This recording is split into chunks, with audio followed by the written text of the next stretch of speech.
আজকের মিটিংয়েও আমরা যেটা লক্ষ্য করেছি যে তারা গুপ্ত রাজনীতির কথা বলতে অনীহা এবং তারা একটা মানে তাদের মাঝে একটা ভীতি কাজ করে। তো এটি নিয়েও খোলামেলা আলোচনা হয়েছে।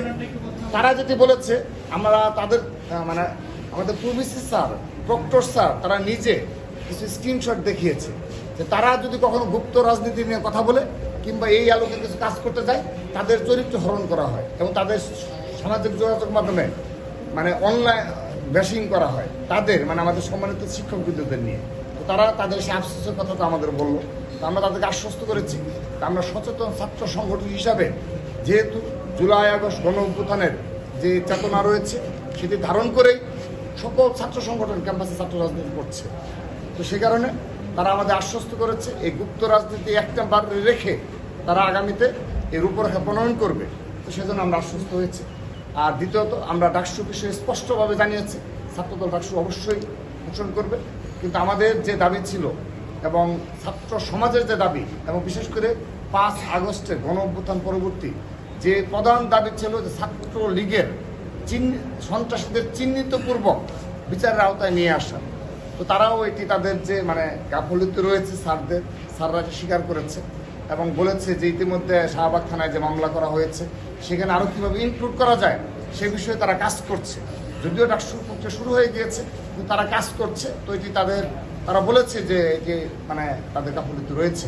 তো আমরা আশা করছি যে আমরা 23টি ছাত্র সংগঠন যেভাবে একত্রিতভাবে ছাত্র লীগের চিহ্নিত সন্ত্রাসী অর্থাৎ বিশ্ববিদ্যালয় কমিটি, হল কমিটি, অনুষদ কমিটি এবং সেন্ট্রাল কমিটিতে সর্বশেষ যে কমিটিগুলো রয়েছে তাদের সবাইকে বিচার আওতায় নিয়ে আসতে হবে।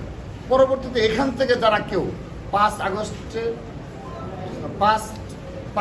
আগস্টের পরবর্তী বাস্তবতায় কিংবা জুলাই আগস্ট গণ অভ্যুত্থানে যারা সংঘর্ষের ভূমিকা রেখেছে যদি কেউ থেকে থাকে সেটা প্রমাণ সাপেক্ষে তাদেরকে বাদ দেওয়া হবে। আর যদি কোনো সংগঠনের মাঝে গুপ্ত থেকে থাকে তাদেরকে বিচার আওতায় নিয়ে আসতে হবে। তো তারা আশ্বস্ত করেছে এই কমিটিগুলো সবগুলি তারা জমা দেবে। আমরা এখন তাদের কাজের প্রতিফলন দেখতে চাই এবং যেহেতু সময় নেই তারা হয়তো শনিবারে আমাদের একটা আপডেট জানাবে যে এই গুপ্ত রাজনীতি নিষিদ্ধ, তারপরও হল পর্যায়ে ছাত্র রাজনীতি কীভাবে চলবে ধরনটা এবং এই ছাত্রলীগের সমস্ত কমিটি নিয়ে শাহবাগ থানায় যে মামলা করা হয়েছে সেই মামলা অন্তর্ভুক্তকরণ কিংবা নতুন কোনো মামলা। তো যা হোক তারা যেহেতু 1 বছর সময় পেয়েছে করে নিই। এখন যেহেতু আমরা এই বিষয়ে সোচ্চার রয়েছি আশা করছি যে শনিবারের মধ্যেই তারা এই বিষয়ে আমাদের একটা দৃশ্যমানগতভাবে কিছু পদক্ষেপ গ্রহণ করবে। এটি আমাদের আজকে মূল বিষয় ছিল। আর আরেকটি বিষয় হলো যেটি ইতিমধ্যে আমাদের সাধারণ সম্পাদক বলেছেন, আপনারা লক্ষ্য করে দেখবেন ঢাকা বিশ্ববিদ্যালয়ে টিএসসি ভিত্তিক এবং হল ভিত্তিক বিভিন্ন সামাজিক ও সাংস্কৃতিক সংগঠন রয়েছে। তো এখানে অধিকাংশ সংগঠনের গঠনতন্ত্রে লেখা রয়েছে যে কেউ যদি রাজনীতি ছাত্র সংগঠনের সাথে সম্পৃক্ত থাকে তাকে এখানে নেতৃত্বে নিয়ে আসা যাবে না, এরকম একটি কিন্তু অধিকাংশ সংগঠনের গঠনতন্ত্র রয়েছে।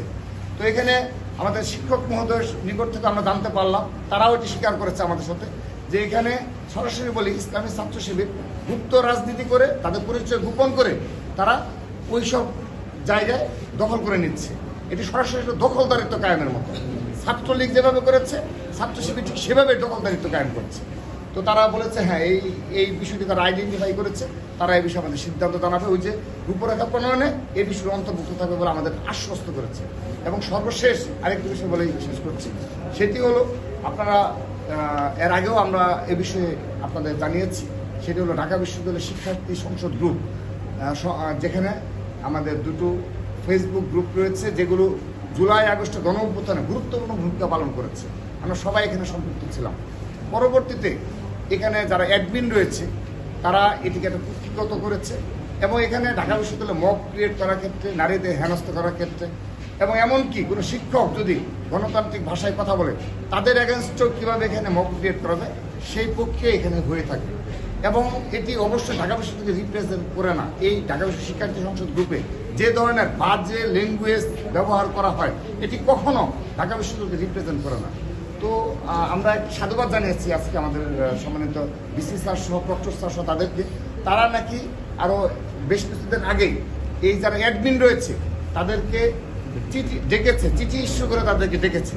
তো আমরা তাদের জানতে চেয়েছিলাম যে চিঠি ইস্যু করে ডেকেছেন কিন্তু মিডিয়াতে কেন আসলো না। তো যাই হোক এটাও তারা গোপনীয়ভাবে করেছে। তো এটি তাদের ঠিক হয়নি যে গোপন প্রক্রিয়া অনুসরণ করার জন্য। আজকে জানাচ্ছি তারা আমাদের অবহিত করেছে যে ঢাকা বিশ্ববিদ্যালয় শিক্ষার্থী সংসদ গ্রুপের যারা অ্যাডমিন রয়েছে তারা তাদের বিরুদ্ধে অনবরত অভিযোগ রয়েছে এবং সেই অভিযোগের সত্যতা বিসি স্যার স্বয়ং নিজে পেয়েছেন।